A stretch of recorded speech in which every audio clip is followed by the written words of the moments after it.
भारत के सबसे सुंदर धाम और सबसे सुंदर मंदिर अगर मैं कहूँ तो बिल्कुल गलत नहीं होगा। मैं पहुँचा हूँ नीलकंठ धाम पोइचा, जहाँ स्वामी नारायण जी का मंदिर है।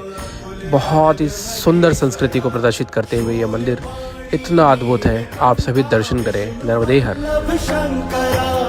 भक्तवत्सल भव जटाधर भीम उग्र मयंकरा काल कालम हर विशालम वृषभारूढ़ दिगंबरा मृदु कठोरम बम अघोरम गोपति बागंबरा।